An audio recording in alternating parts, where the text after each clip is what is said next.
This is Winchester Academy.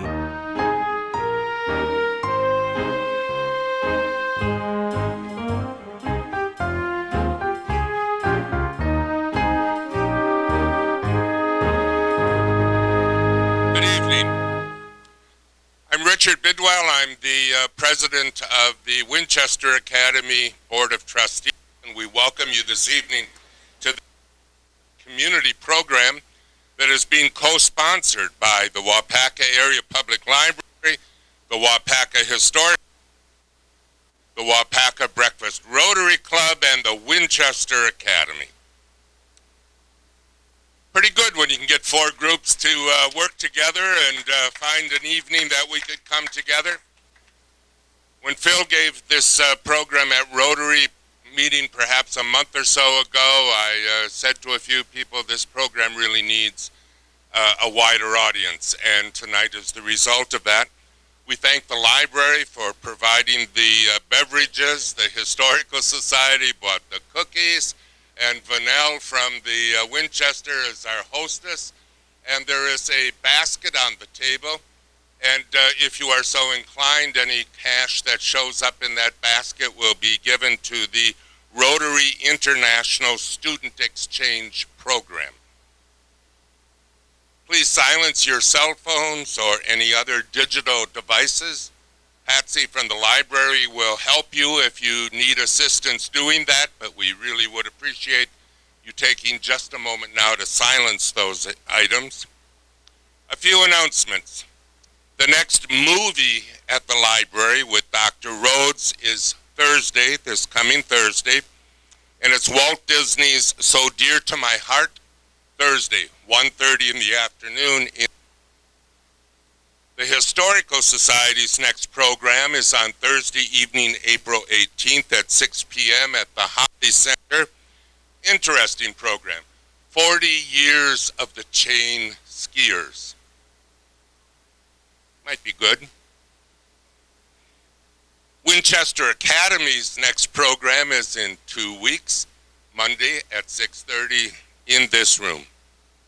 So, we also need to vacate this room by 7:45. With the size of the crowd, keep in mind there are 2 exits. Each of one will lead you to either a staircase or an elevator.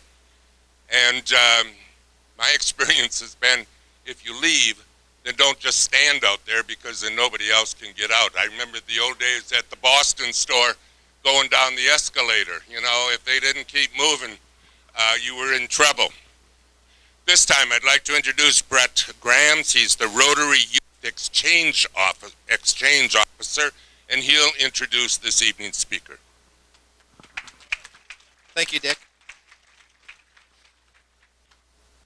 It's my pleasure to introduce this night's speaker. As our Rotary Exchange Officer, I get to work with a great group of Exchange Committee volunteers, all of us who are dedicated to our exchange program. And tonight we're going to hear from one of our 3 inbound exchange students that we have with us. We ask all of our exchange students to immerse themselves in our day-to-day lives. They each live with 3 different families in Waupaca and also attend our high school. These students come from all over the world to share a year of their life in our community. We are grateful that our Rotary members, our community, our host families, thank you, and our schools support our exchange program at the level this high level. These young people bring a wealth of information and culture that we do not easily get to experience in central Wisconsin. One of the duties that we've asked our inbound students is to be an ambassador to their culture and country. Tonight, you'll get to hear from a young person who is a wonderful ambassador for Germany. Upon Phil's arrival to Waupaca last August, it became evident that Phil enjoys politics, history, and I was always happy to share those ideas with anyone that wanted to listen. Phil is only 16, but he has an impressive grasp of his nation's political system. He spent last summer interning for a member of the German parliament. Besides politics, Phil has also created, designed, and edited his own successful magazine that he started in 2017. He's an accomplished tennis player, loves downhill skiing, and most recently became a connoisseur of American cuisine with a special interest in barbecue ribs. In addition to his full load of subjects at Wapaka High School, Phil managed the high school hockey team this winter and is currently playing high school baseball. He's excited to attend our junior prom this weekend as a member of the prom court. And Phil is the oldest of 2 boys in his family and resides with his parents in Potsdam, Germany, which is just outside of Berlin. Please give a warm welcome to Phil Karstensen.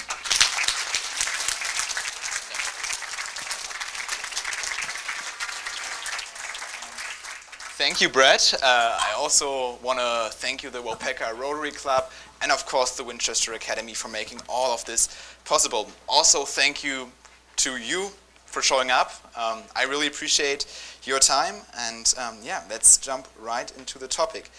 Now, I grew up in former East Germany. I had a fairly normal life. I had the freedom of travel. I could go to the Maldives with my parents. And all those freedoms, all those things were things that I always took for granted. You know, they were just there.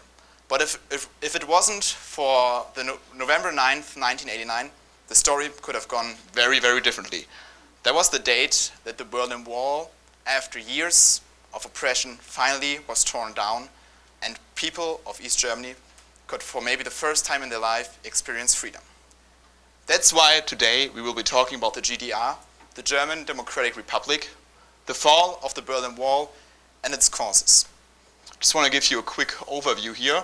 What we'll be covering today, we will jump in to the history, then we'll look at the causes, then we'll have a look at November 9th, what exactly happened on that day, the important events that led to that date, the GDR at its end, the life in the GDR, East Germany now, where can we still see economic differences, what has the German government done to kind of equalize them, how has it impacted my family, and last but not least, the heritage.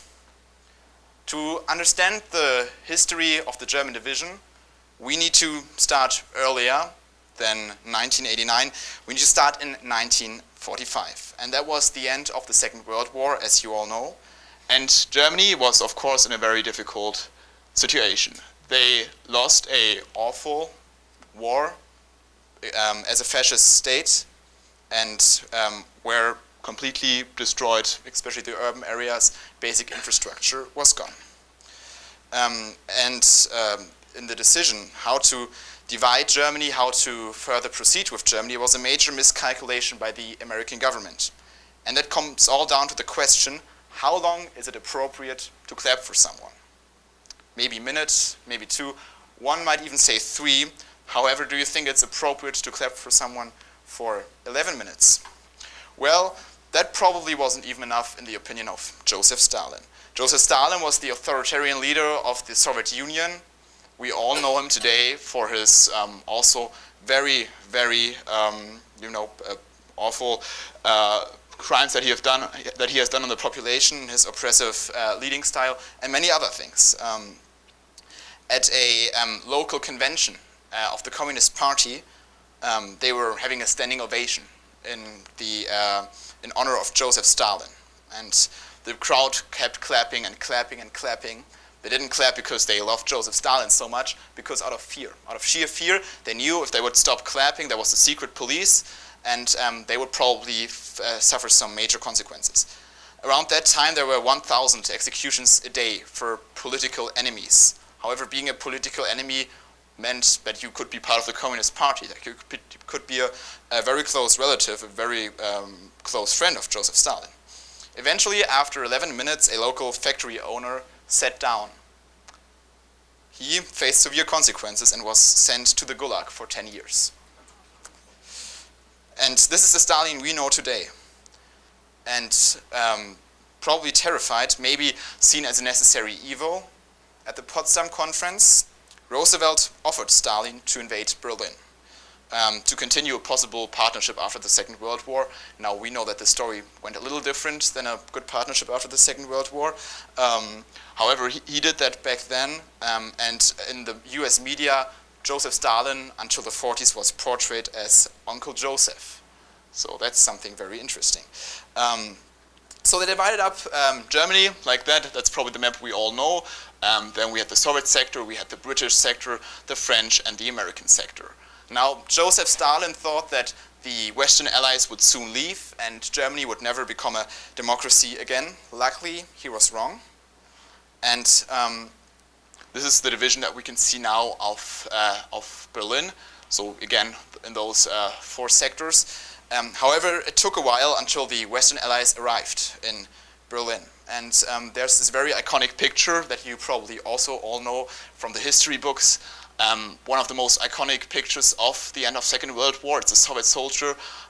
That picture, by the way, is also it's more a propaganda picture than it is an authentic picture. However, it is very, very, very iconic. The soldier is waving the communist flag on the German parliament, the Reichstagsgebäude. And when the Soviets came to Berlin, they were out for revenge. It did not matter that only 75% of Berlin's population at that time were women and children. The public opinion didn't matter, but they were out for revenge. And if you look what the Nazis did them, that's also in a certain way understandable. They burned down their villages, did horrible things. However, the American soldiers were shocked when they first went into Berlin and saw over thousands of corpses still unburied, months after the war ended. There was this saying between women, if they met each other after a week, after a few days, saying how many times. And that didn't refer to how many times did you go to the grocery store, how many times did you do whatever. It referred to how many times did you get raped since the last time we met by a Soviet soldier. And that just portrays this brutal and bad situation. However, life in East Germany soon started to normalize, and so did it in West Germany as well. The rebuilding began. It mainly happened in the out of the downtown areas, especially in East Germany. However, there was no split between East and West Berlin yet. Yes, we had the line going through. However, it was a very fluent transition. People used to live in East Berlin and work in West Germany. It was normal. Despite the political differences, despite the differences in currency, government, and ideology, it seemed somewhat sustainable. In 1949, East Germany was created officially after the BRD, the West Germany, officially announced its independence by having the Grundgesetz or constitution officially recognized. With that, we can already see a division between East and West. The Berlin Wall wasn't there back then. However, there were many, many barriers here ensuring that no one from East Germany could go over to West Germany. So that barrier that existed before the Berlin Wall and had a tremendous impact already. However, the West German economy was thriving. We had the Wirtschaftswunder. So over time, more and more people left from the East for the West. 54,000 in 1949. 340,000 in 1953, and once the Wirtschaftswunder officially hit in 1958, almost 100 people a day left. And of course, a country, if it needs anything, it needs people. So that was a big, big problem for the economy, for the GDR that was weak already, and they really just couldn't afford people leaving. Now, they were thinking about a possible solution, and after they got approval from the Soviet Union, they came up with this simple and yet very efficient idea to just build a wall between East and West, so it would become impossible to get over. Because until then, yes, you had the barrier between East and West, but if you should ever live, if you were living in East Germany and you had enough of the system, you always had the chance to go over to West Germany. West Germany was this interesting bird cage of freedom. As long as you were inside, you had all the freedoms, but as soon as you left, you would lose them because they were indeed surrounded by East Germany. So those plans were going on, and soon rumors occurred because there have been leaks. So Walter Ulbricht, the head of the East German government, was asked by a journalist at a UN press conference now, if they have any intention, if there's anything true behind that rumor that there's a wall going to be built between East and West Germany. And he responded, no one has the intention to build a wall. And that became the lie of the decade. And exactly 2 months after he said that, overnight they started the construction. They took 40,000 soldiers all around East Germany, sent them to East Berlin, and only top government officials knew what was going on. And on that night, they opened the letter and they were shocked by what they read. On the night of between August 12th and August 13th, they were sent to the border and started the construction of the wall. And the next morning, people woke up suddenly, being separated from their families, from their jobs, from their hopes and possible futures. Now, the first Berlin Wall and also the final Berlin Wall wasn't very impressive. The first one wasn't a huge barrier. However, the entire structure that we had in the end was highly efficient and became an almost impossible barrier to overcome.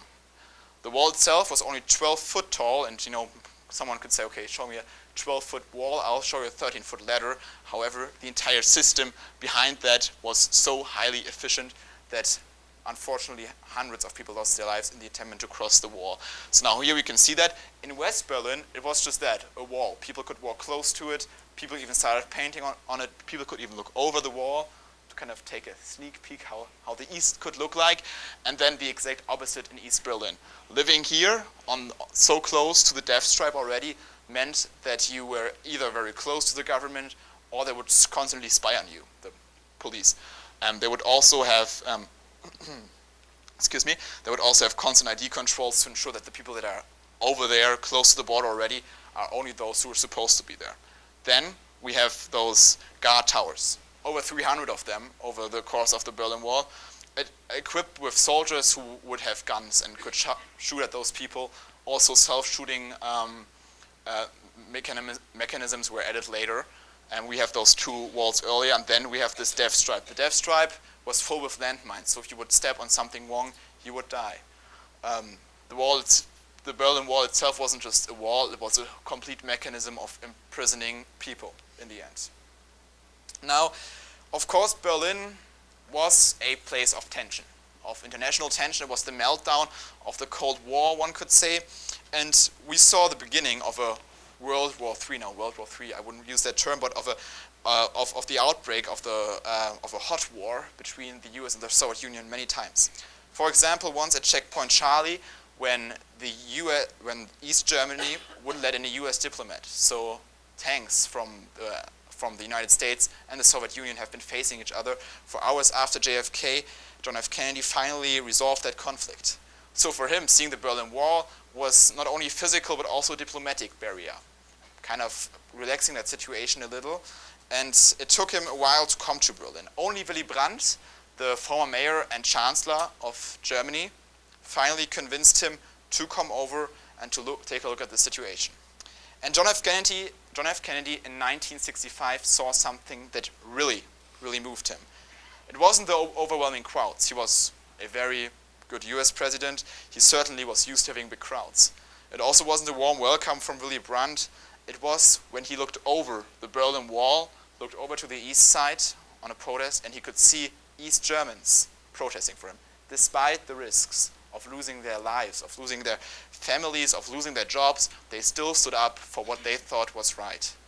And that moved him so much that he wrote down this famous quote, "Ich bin ein Berliner," I'm a Berliner, or Jelly Donut, depending on your interpretation of the German language. So he wrote that down, and after he gave his moving speech about freedom, about what it means to be a free man, a Berliner, he got the crowd applauded for him for over 20 minutes. Now that's an interesting contrast to 11 minutes, and they did not have to fear anything. So let's talk about the summer that changed everything. The summer that changed the face of East Germany, the face of Europe, and pretty much the face of the world. That was the summer of 1989, and people, the Eastern Bloc slowly started to fall. The Iron Curtain started to get thinner and thinner, and people in East Germany started to go on the streets under the slogan, "We are the people, wir sind das Volk." Now let's take a look at the causes, and I think the interesting thing about this peaceful revolution that we saw taking place in East Berlin and East Germany is that it wasn't a unified revolution. Of course, yeah, there were smaller unifications, certainly, but it were many small events that in the end led to the fall of the Berlin Wall on that particular night. So that's something very interesting. Also, the fact that it was peaceful is truly remarkable. It could have gone very, very different. Not a single gunshot was fired on the night of November 9th, 1989. It could have gone been a bloody attempt to seek freedom, but it didn't. But it wasn't, and I think it's something truly remarkable talking about that. So of course, there was the people's wish for freedom. There were protests, and in the end, it really came down to every single individual, every person who had the courage, who had the braveness to go out and say, no, I want to stand up for what's right, and I don't want to follow those policies by the SED, by the Socialistic Party of Germany. I want to fight for my right, for my freedom. And yes, I might risk my job, I might risk my family, and I might risk my good life here, but there's something far, far greater than that. That's freedom. So that was a big thing. We saw protests emerging, over 4,000 people, and in the end, the protests couldn't be stopped. But that is only one of the many reasons.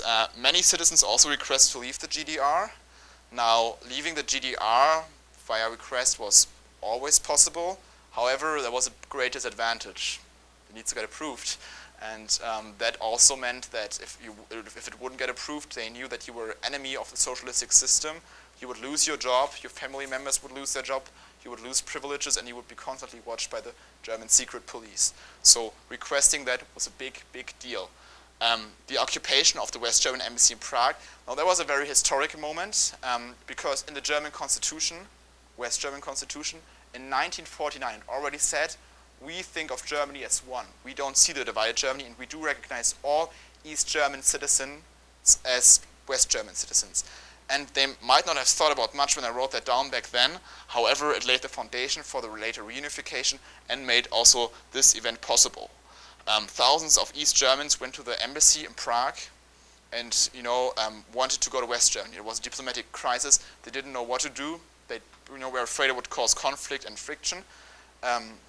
But in the end, they were able to leave. Now here you can see the embassy in Prague. I will show you a video in a second. You can see those huge crowds. They've been there for days with their families, sleeping in tents and just waiting for this one final sentence. And this was their reaction when they got that one final sentence. Now, it's always a little...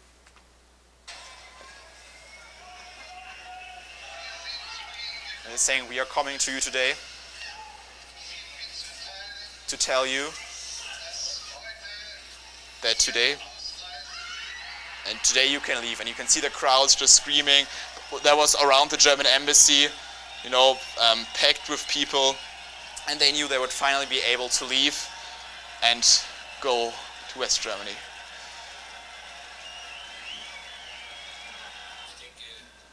Okay. But that wasn't the final event. On November 9th, 1989, Günter Schabowski was giving a press conference. Now, there are certain rumors that Mr. Schabowski might have had a few drinks, too many, the night before that. So he came into that press conference, maybe with a slight hangover.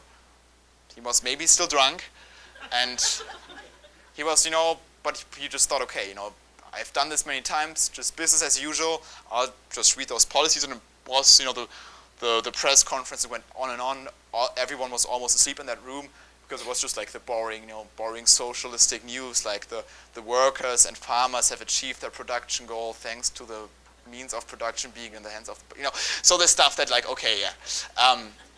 But then certainly that took a very, very rapid change when he was talking about a new policy that would allow all citizens of the GDR to leave East Germany without to request that. And of course that policy wasn't supposed to be there entirely. The story of that is very interesting and very long. How it started with a young communist revolutionist and ended up in his paper. It's a long journey, but it made it there.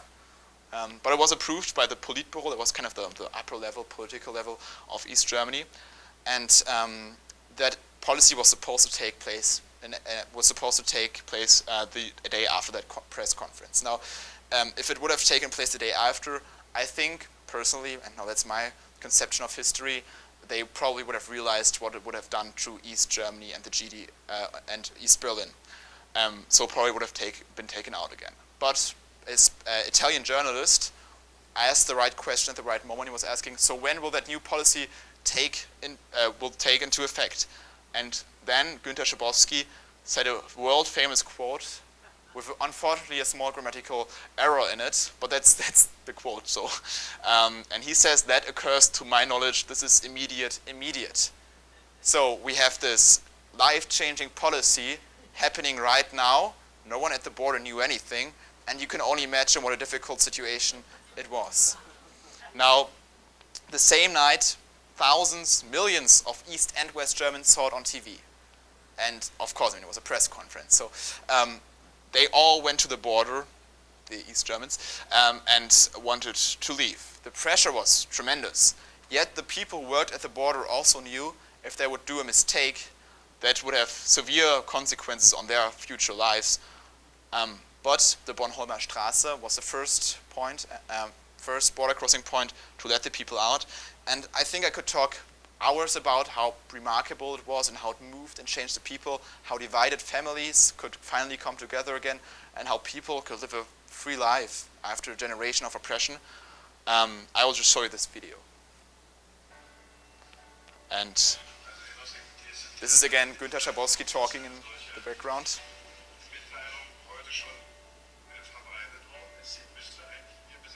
People screaming, of course, at the border personnel, and then when the borders were finally opened, the masses went out. And this is Walter Ulbricht saying no one has the intention to build a Mauer. And we've been waiting for so long, 28 years since the construction of the wall. We've been waiting for this day since that. And today we Germans are the happiest people on earth. Because it was so truly unexpected.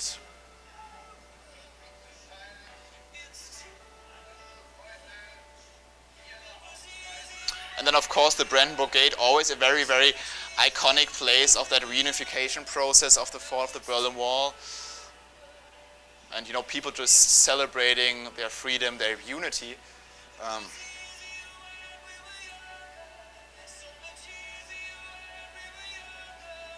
And people leaving in masses.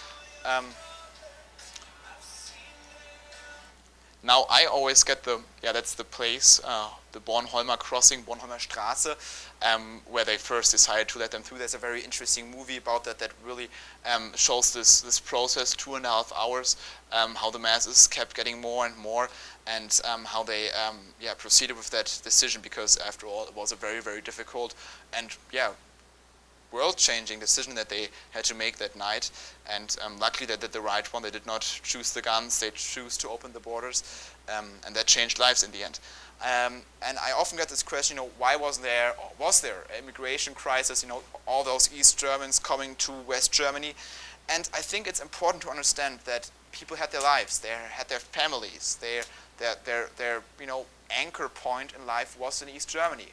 However, they wanted to see the West. They wanted to have the opportunity to go to West Germany. They wanted to have the product diversity. They wanted to have the freedom of speech. So I was talking to my father, you know, what did he do the first 2 days after the wall was torn down? And, he first quitted his job. He was working for the GDR military and went to Lübeck and went to a Scorpions concert. So the small change there, because you know, one side of my family was very, very close to the German government, the other not so much. So again, two opposites. But yeah, that's something very interesting, I thought, and I think you can ask every German, where were you when the wall was torn down? They could all give you an answer, because it really was such a moving moment. And there's a great African wisdom that I always like to use to, you know, kind of explain how did that peaceful revolution work in the end. And it was unorganized. There was no huge resistance organization somewhere in the underground. I mean, there was no opposition in general in the GDR. Those were brave individuals, and I think this quote really fits it pretty well. Many small people who in many small places do many small things that can alter the face of the world, and it really, really did. Every single one who went out there, who fought for their freedom, for what was right, changed the world in the end. So let's take a look at East Germany at its end. Now, there's still a lot of historic controversy about this topic. If East Germany was truly bankrupt, And I would also be careful to connect the economic situation of East Germany with the fall of the Berlin Wall. However, I think we can say that the economic situation helped with the reunification. The most production facilities in 1989 were really, really outdated, and they were really not able to compete globally. In general, the labor productivity was very, very low, and the infrastructure was completely outdated as well.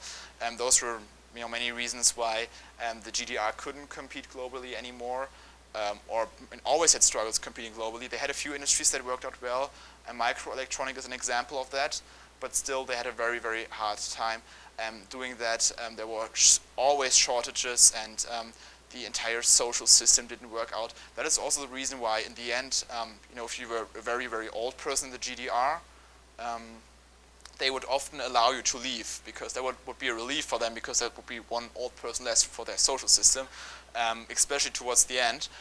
So they were really facing big struggles. In general, it's always, they had full employment, so every single person was employed, not maybe for their favorite job, for a job that they were assigned to.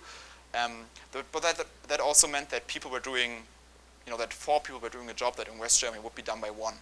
So low labor productivity in general, very outdated infrastructure. Many houses, especially in the downtown areas, weren't even electrified. You would have to share bathrooms, if you would live in a flat in the downtown areas, and they weren't renovated after the Second World War. So it was in general very gray. And then you had this exact opposite, of course, on the other side. And people in East Germany, and that's very interesting, they could receive Western TV. It was illegal, but everyone did it. So. They watched Western TV, they were fully aware, they saw all the commercials, they know about Nivea, they knew about Coca-Cola, they knew about everything that was going on. So that, of course, made the demand to kind of have those qualities of life, to have this similar freedom stronger and stronger, and they really didn't have that. They didn't even have bananas. Understanding the GDR is very important, understanding the political structure. And when the GDR was founded in 1949, there were 2 big parties. There was the SPD. The SPD exists again today. It's the Workers' Party. It's the oldest party in Germany, and also the only party, besides the KPD, that resisted against the Nazis. That meant that many of their politicians were sent to concentration camps. However, they have something to be very, very proud of. In East Germany, and they had their first free election actually in 1946, in the more northern part of East Germany, and they kind of realized didn't work out so well for us, so let's never do that again. Didn't matter, because the states didn't have to say anything in the German Democratic Republic. It was all about the central government. And now voting in the GDR was pretty interesting. It was a very simple democratic process. You had to go vote. You had no other choice, otherwise you would have faced severe consequences. So always around 99, close to 100% went voting. And let's say, this is a voting ballot. The way it went was you would get this ballot, you wouldn't have to cross anything, you just fold it, and you put it. And that's your vote. That's the democratic process in the GDR. Very simple. But it led to good election results all the time, surprisingly. And the Sozialistische Einheitspartei, in the end, was formed of the SPD and the KPD. They had to come together. The KPD is the Communist Party of Germany. They had to come together. They were forced to, so they would have more power. And this SED had a huge, huge impact. And it can be kind of compared. If you were young, you would join the FDJ. It would be the Free German Youth. You had to do that, otherwise you would have faced consequences. And then as you get older, if you want to achieve anything, you had to join the party. So it was this entire process that you were emerged and that made you a socialistic person. That's what they called it. And there are so many more stories. I read a book, for example, about a child who grew up in East Germany and who was not a socialistic person, who decided, to kind of go against the system a little. I mean, it's a child, it's 12 years old maybe, and then she was sent to a labor-like camp, to so-called Umerziehungsanstalten, where children were sent and they were taught the right way, and that meant often brutal techniques, isolation, and many other things. Many things to be yet uncovered about that. And then there's something else, that's the Stasi, the Ministerium für Staatssicherheit. Now, the Stasi is truly remarkable, and not in a positive way, because what the Stasi achieved was the complete observation of the population. They could always spy on everyone because the system itself was so smart. That meant that so many people would work for the Stasi and then would all spy on each other. Neighbors, family members would spy on each other. And it meant that if someone was attempting something, they mostly found it out. If you were digging a tunnel, the chances are very high they would find out. They would wait in vehicles in front of your house. They would search your house while you were at work. They knew so many things about you. And it even gets more unfortunate. After the wall was torn down and Germany reunified in 1990, all those files, those huge amounts of files about everyone were released, and people could find out, okay, my aunt was spying on me for 20 years. So that had some pretty big consequences for families and relationships.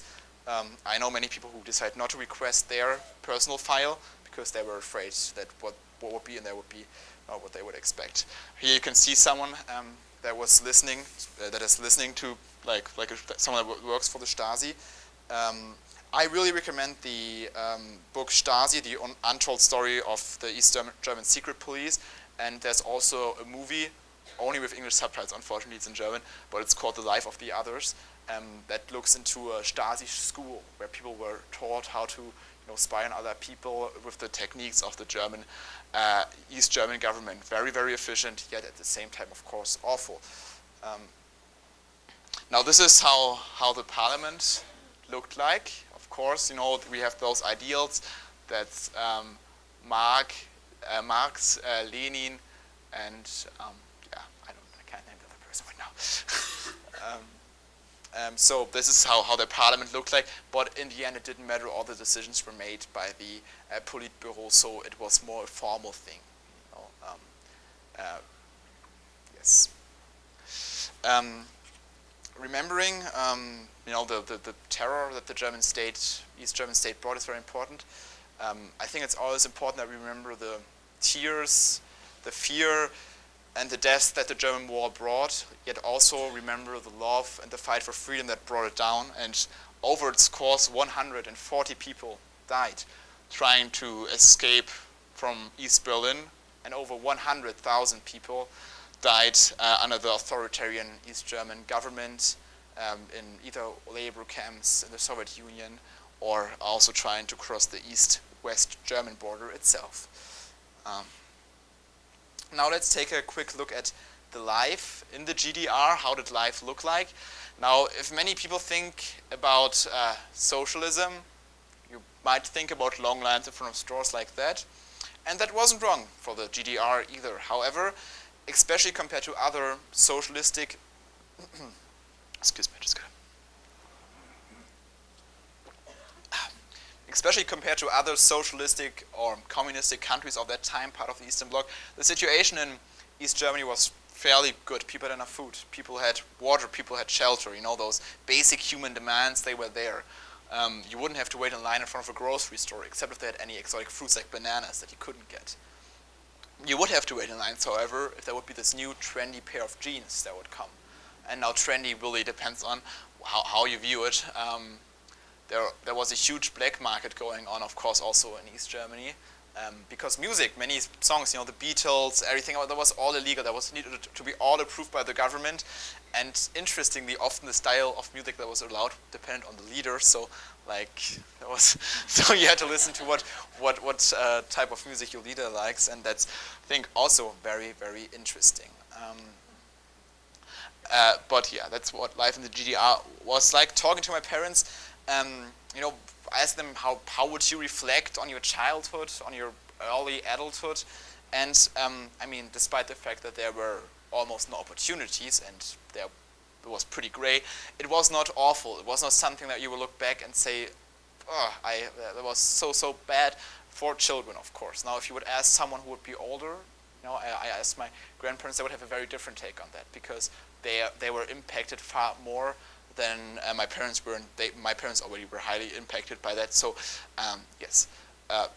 East Germany in general, I think everyone would agree if you would say it was gray, and it looked gray. You had those gray buildings, but in general there wasn't a lot of color. There wasn't too much joy or anything, and you were kind of in a situation where there was more solidarity. However, because they were all in this together. They all had shortages. They all were, lacking some basic products, and so the communities really had grown together during that time. However, that we have those iconic buildings that we would often associate with the Soviet Union, with the more Eastern Europe, with the more Eastern European part. Now, what is very interesting is, if you think about it, this probably wouldn't be your desired place to live. Not so much. If you would talk to someone in East Germany in 1980, they would probably declare you as crazy if you would tell them, oh, I want to live somewhere in a nice downtown area, because of course, the downtown area was not renovated. Many buildings weren't electrified. You would have to share a bathroom. So that was your luxurious answer to all those problems. You would have your own bathroom. You would have electricity.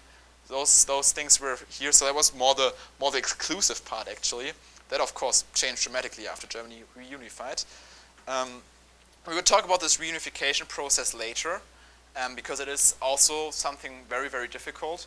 And many people always see this event line as something that needed to happen. The wall was torn down. Now, of course, the next logical step is the reunification. But that is absolutely not the case. We will talk about that later. And of course, also the GDR left memories. 60 million people lived almost, some lived their entire lives there. Others were really shaped by it. And it also left a cultural heritage. It left customs and things that people were proud of, despite all the unpleasantly, despite the dictatorship. They still had some things that they were proud of and that they wanted to keep. Now, the mentality after the reunification in West Germany was just like, get all that, East crap out of here and we will modernize this country in a week. So, of course, that didn't exactly work out, because there are things, and there are still things today that people are very proud of. The traffic lights, for example. If you ever should go to Berlin, and you'll instantly notice when you're in East Berlin that you will see those things. Ampelmännchen, that's how we call them. And they're very, very iconic, because I think they're kind of cool. I mean, it's like who designed that? Other things.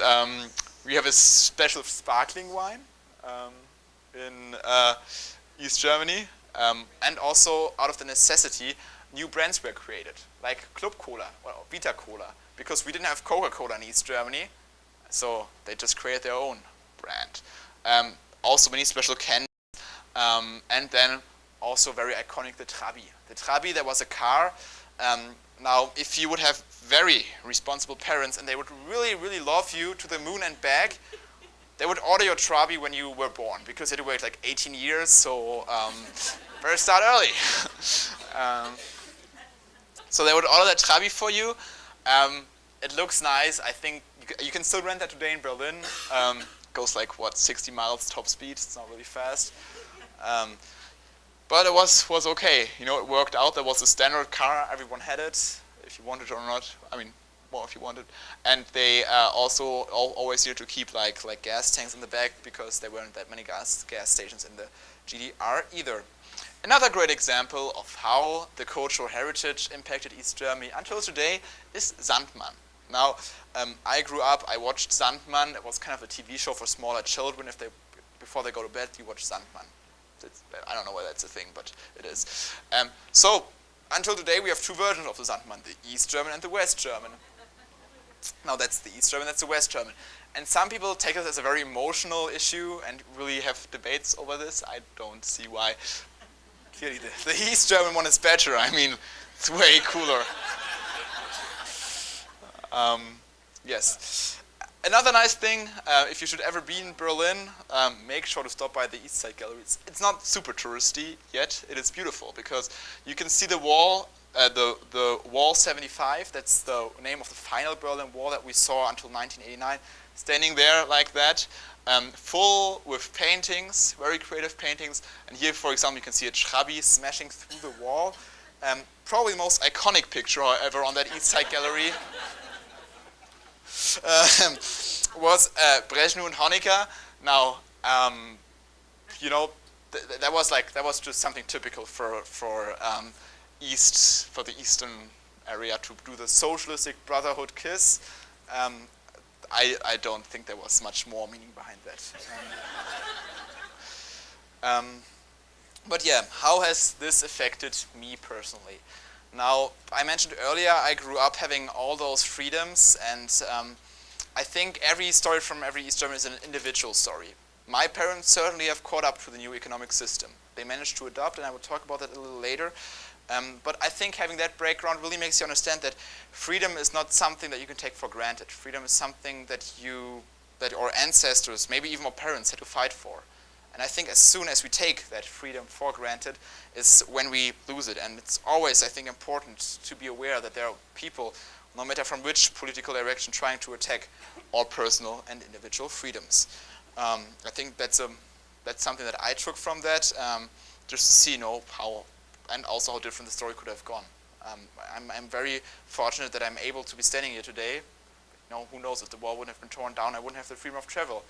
I wouldn't have the freedom to say what I wanted to. Wouldn't have the freedom to rant on YouTube about some political issue. And those things that you just have every day, and you've always had that, and really makes you think about that it's not something that has always been there, and that they are always dangerous to our democracy. So this is my mother. She, when the wall was torn down, she dropped out of high school. So at that point, she dropped out of high school because I think, and I talked about this topic with her a lot, for her the system didn't give the right incentive. In East Germany, let's say you wanted to become a teacher, it really depended on how high the demand was every year. So you want to become a teacher in 1975, not a high demand, too bad, you can't do that. We will assign you to, I don't know, to a nurse. And it doesn't matter if you want to do it or not, you have to do it now. If you want to go to university, you want to do your A-level, you want to try something greater, your personal abilities didn't matter that much. It was all about the political position that you were in, that your parents were in, how close were they to the party, and that in the end determined the outcome. Now, my mom's side of the family, they had a lot of family in West Germany, and they weren't close to the party at all, the Socialistic Party. They were spied on a lot. So they did not have that opportunity. My mom had to leave high school and dropped out. And if it was not for that event, she probably would have done an assigned job for the rest of her life, just as many people did. But the fall of the Berlin Wall changed the route of her life dramatically. After the wall was torn down, she redid her A-level, she did her bachelor, she did her master, and now she has a doctorate. So that's a remarkable, really remarkable development. Now my father is on a little different spot here, because as mentioned earlier, he worked for the like trading military-ish part of the East German government, and that was the only opportunity where you could leave East Germany without special travel requests, where you could get West money. That's what you needed, because East Germany had something called intershops. Now those intershops, they were like really, really cool places to be. Like if you had the West money, you could go there and you could like get the Western chocolate, get all those Western products that you could at the normal Konsum, that's what the name was of the store for the normal people, what they couldn't get. In general, it's always a little ironic looking back at the GDR. They wanted to be this, classless thing and everything. Yet if you look back, Erich Honecker, he had his private hospital somewhere in secret, and those were those elite stores where people from East Germany who had Western money could purchase stuff because Western money was worth much more for the government. So that's a little bit ironic.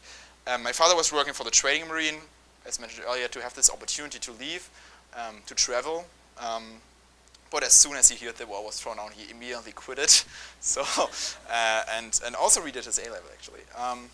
So talking about the fall of the Berlin Wall, I think it's always important to understand how freedom changed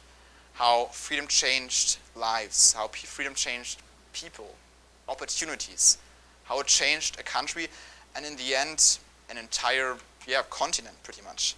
Because I always say the foundation of a stable Europe is a stable Germany, and we've seen that throughout history. Now, let's talk about the reunification process. I mentioned this earlier. To view the reunification as the logical consequence of the fall of the Berlin Wall is oversimplifying, if not to say wrong. However, in the summer of 1990, the East Germans changed their slogan from "We are the people" to "We are one people." They wanted to see the reunification happening, and they really, really wanted to just, finally be one again. And I think so did many West Germans. However, our European neighbors didn't like that idea. Especially Margaret Thatcher was a strong, strong opponent of the German reunification. She once said, "We beat the Germans twice, and now they're back," when she heard about the reunification. Because, of course, there certainly was a certain fear of a too strong Germany again. And, we are still having this debate. How strong of a military can we have? How do we handle our Nazi past? And I think we have found a very good way here, but it also took a long time. That's a whole other presentation linked with the '68 movement. But Margaret Thatcher, a strong opponent of the German reunification, and Helmut Kohl, I'd have to jump back here a little. Helmut Kohl, that gentleman right here, he was the German chancellor at that time, and him and his colleague, the Secretary for Foreign Policies, Hans-Dietrich Genscher, can be really made, can be really linked to the successful reunification of Germany. Now it all came down to this special triangle, special square that we had with Gorbachev, very, very, very progressive politician that the Soviet Union had at that time, who in the end said yes to a German reunification, and opposed ideas done by other Soviet politicians, because there was the idea after the fall of the Berlin Wall, let's do the Chinese solution. Now, if you know Chinese history, if you know the Cultural Revolution, you know that the Chinese solution would have meant many deaf people, a lot of violence, the elites just being wiped out, and a fundamental new military-led state. But he opposed that, and in the end it was Gorbachev, the protests that we saw in 1990, 250,000 people just all together. That was, of course, especially for Kohl, something very moving, something he's never saw as a politician.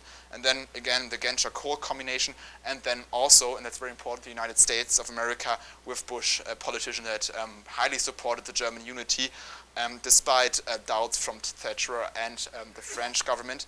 Now, what the French people said, and I thought that was something very interesting, already back in 1990, that was like, okay, you can have that reunification, but we want European unity, and that's something I'll talk about later. But they already thought about, European currency, European military in 1990, very remarkable. And then Kohl kind of started to rebel against everything that was expected to happen. He introduced a 10-point plan without letting Thatcher know, without letting the French government know, without letting even Bush know. He just went out there and said, yeah, this is our plan to reunify Germany. Now this is, of course, a little oversimplifying. The political decisions he made were on great foundations of knowledge, and in the end, he was successful with it. The 4+2 deal, those were the four powers, the four allies, and the two East and West Germany. Finally, 45 years after the war ended, gave Germany full sovereignty as a one United States, and they came together and really seized that moment of German unity. And I think Germany is always, has always the past hanging over its shoulders, but after all, it was really a relief and affirmation that we can now live together finally after such a long time as Germans again. There were a few deals placed inside that, a few deals that were also broken. One of them was that there would be no NATO base in East Germany. Oh, now we have a NATO base in East Germany, so that changed a little. Also, the West German government needed to recognize the German borders. They still thought that Poland was part of Germany. So that took until 1989 to understand that, but they did, and they reunified. So that was something great. October 3rd, 1990. Now, why isn't our national day November 9th, 1989? Why isn't it the day where the Berlin Wall was torn down? I mean, that's a great event as well. And the reason for that is that November 1999 is a day of determination for German history, because it has three different meanings, actually. The first one being, of course, the fall of the Berlin Wall. And I would say that's the single greatest event in a very long and very moved German history, the fall of this peaceful revolution. Yet we also have the November Propaganda, the Reich Crystal Night, Reichskristallnacht. the night that we saw an absolute rise. 100 Jews died in Germany, and that started the beginning of this horrible, horrible genocide. Also, on November 9th, the Weimar Republic was called out. A new beginning, a new chance, as many thought back then, and it also was, until it unfortunately was kind of captured by the Nazis, but by a democratic election as well. Another nice thing about the German reunification is that the West German capital went from Bonn to Berlin again. And for some reason, they decided to cover up the German parliament when there... no, but there was the French artist Christo. He is a very good artist at covering things up. And now they had millions of people looking at it. It was a huge event. I don't know why they did that. It's really just, the German capital moved again, the Reichstag. I think a place like no other, which resembles the very moved German history. Until today, you can see in the Reichstag, since I used to work at the German parliament, you can see those the Russians leaving their messages, and many of whom had to be removed after they renovated it because the Russian government saw pictures of that, and they thought it wouldn't be that good for diplomacy if they had that standing there in Russian language, of course, which was very understandable back then for the Russians, that they reacted that way. But it was like, death to all Germans and something like that. So they removed that. And now the Reichstag stands here. It is the most visited parliament in the world.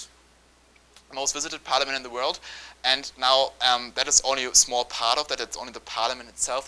There are many, many more buildings in general. Something truly remarkable, though, about the architecture of the Reichstag is this thing. It's the thing that's on top, the glass thing. And if you sit in the parliament, you look up, and you can see those people walking there. You can see the people walking on top of you.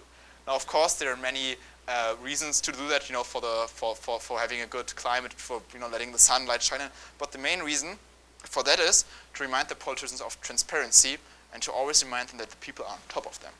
So if they look up, they can see the people walking on top of them, for who they actually do that, what they are doing, for what the debates are for. And then, last but not least, I think the single greatest achievement in European or in current European history is the European Union. It marks the beginning of a new era in Europe, an era of unity, an era of peace, an era of freedom of travel, for example, and of a united Europe like we have never seen it before. That is also the reason why in 2012 they won the World Nobel Prize, and I think that only Europe can be, or the European Union is Europe's only future. Other than that, we have none. That's I think, very good statement. Now, last but not least, East Germany 29 years after. Now, this is the part of the presentation where we must say, besides all those great achievements, there still is a certain inequality that we have between East and West. And let's think about that. When the wall was torn down, what did we have? We had the western side closely allied to the United States, economic powerhouse, huge GDP, and then we had the eastern side, bad infrastructure, close to the Soviet Union, in general, low productivity, completely torn down, and of course that shaped East Germany, or shapes East Germany until today. First of all, we can see areas where we can see great change, especially in Berlin, the Brandenburg Gate. This is Unter die Linden, that's the street here. Completely different. I mean, that's a day and night difference. Right here, heavily militarized. The Brandenburg Gate always really resembles that pretty well. And then you have it down here, full of life again. Now it's, of course, a tourist place like no other in Berlin, also pretty close to the parliament. And I think we have really come a long way, and we can be proud as Germans of what we have achieved. Yet, there are also difficulties. But I think that entire Germany now can stand together proud as a liberal democracy, shaped and warned by its past, yet looking into a bright future. After Germany reunified, it was clear that the situation in East Germany needed to be changed dramatically. So what West Germany did was take $2 trillion, and invest it in infrastructure and many other things.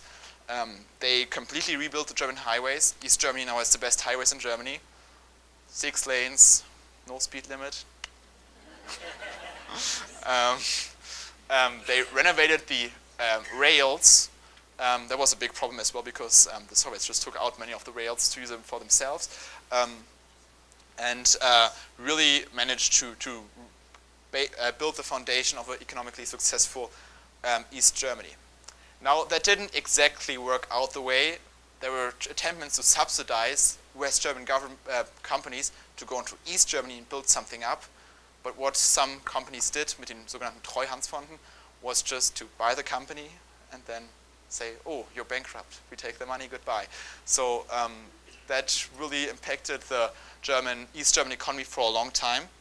And still today, 75 of the,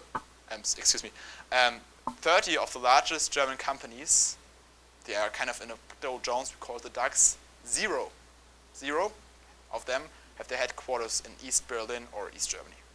So we can still see those economic differences.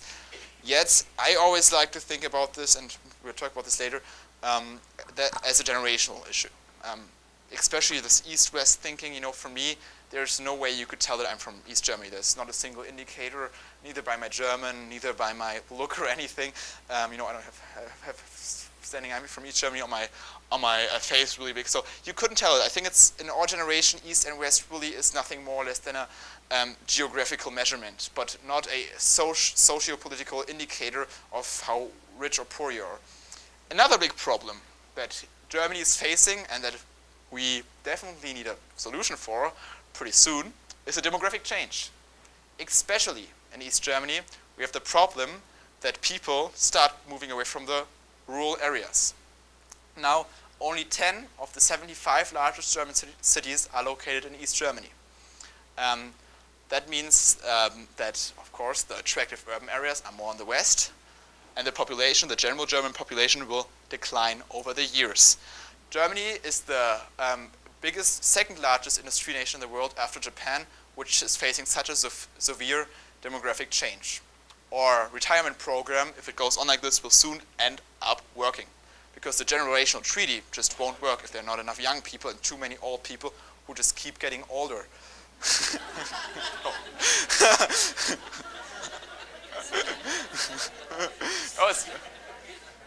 Okay. So you can really see, the more red it is, the more difficult it gets. That just shows something. And now, of course, we know, okay, we have a problem with population, and there are two answers. Either Germans get more children, or we need to have someone else come in to solve that problem for us. And we were very fortunate that people, after all this time, that we are the country where people want to go to. And of course, in 2015, we had this migration crisis. Yet I always ask people, we have such a big demand on our labor market. We are in a period of time in Germany where we have more jobs to offer than there are people to employ. We have deficits in the areas for cooks because we have this, we have not enough people working as mechanics. We need qualified immigration because otherwise our economy and our country will soon die out. We need diversification. So that was the logical reaction. Unfortunately, in East Germany, we saw kind of this as a reaction. It's the right-wing party of Germany that kind of emerged, and that's can be kind of linked to a very. Now I need to see where I wrote this down on. I don't know if you know of David Goodhart, but he wrote a very interesting book about the anywheres and the somewheres, talking about the political change phenomena like Brexit. There are the anywheres who can who are only about a quarter of our population, who can live anywhere, see many different things from different perspectives, and the somewheres who might be a little, take a little longer, who take a little longer to adjust to a new surrounding. And the CDU, the German Conservative Party, the party of Angela Merkel, for example, kind of went away from the party of the everywheres. And that's how the rise of the AfD. And now, unfortunately, for the first time since 1945, we do have a right-wing party in our parliaments again. It's not a Nazi party, it's also not a right-wing extremist party, but it is a party that supports the isolation of Germany, nationalism, and has some very concerning views. And that is especially large, unfortunately, in West Germany. Here you can see a map of the election. Now, we have different colors for our political parties. No, it's not California. They just got 10% in the last national election. However, the darker it gets, the more successful they were. For example, in Saxony, down here, they got 30%, which made them the strongest party. We have more than 2 parties again. And there's still other phenomena where we can see the German division. For example, how common is the name Ronny? Ronny is very popular in the East, as you can see, still today. How high is the income? And that's one of the biggest issues still in East Germany, is that people simply make less. Same work, they just make less. They make around 83.2% of what someone in West Germany would make. And that already takes into account the lower rent and the lower living costs. However, today East Germany is a beautiful country. It faces challenges, but I'm confident that we will be able to overcome them. For example, in education, East Germany thrives, and I always see education as the great equalizer. This is Warnemünde, for example. This is where my parents are from. It's the harbor city. This is Dresden, also a beautiful city, except on Mondays. This is Leipzig, also very nice. And this is Potsdam. This is where I'm from. UNESCO World Cultural Heritage. Sanssouci stands for Living Without Worry.